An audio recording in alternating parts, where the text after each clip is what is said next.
आज मेरो भान्सामा कोइराला र बडी छ। बडी चाहिँ पहिलोपटक खान लागेको छु, एकदम मिठो हुन्छ अरे। अनि यसलाई चाहिँ तातो पानीमा राम्रोसँग बोइल गर्ने, धेरै पकाउनु हुँदैन, गल्यो भने चाहिँ मिठो हुन्न फेरि। ल यो पनि रेडी भयो। अब यसलाई राम्रोसँग तार्ने। कोइरालाको अचार चाहिँ एकदम मिठो हुन्छ है। अनि यो तेल चाहिँ धेरै खानु हुँदैन है, फेरि स्वास्थ्यको लागि हानिकारक छ। यो तेल पनि तात्यो। अब 2-3 दाना मैले जिरा फुराउँछु। अनि टिमुर पनि मैले एड गरेँ स्वादको लागि।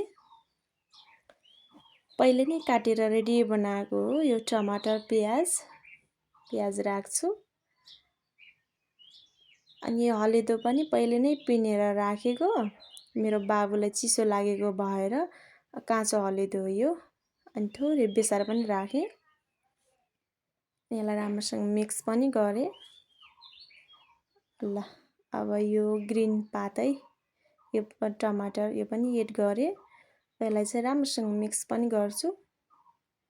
ल अब मिक्स पनि भयो। अब पहिले नै रेडी बनाएको यो कोइराला र बडी यो पनि एड गर्छु अनि राम्रोसँग यसलाई पनि मिक्स गर्छु।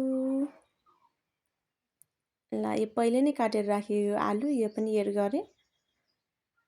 अब यसलाई पनि राम्रोसँग मिक्स गर्नु पर्यो।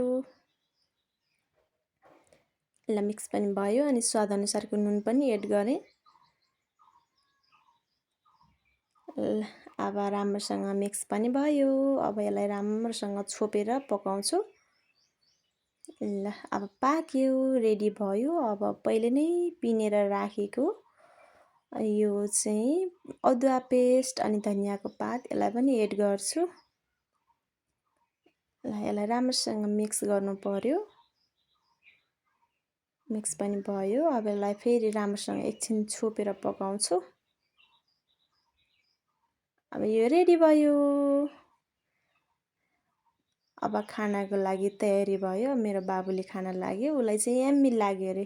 तपाईँ पनि एकपटक बनाएर खानु है त, मिठो हुन्छ। By by.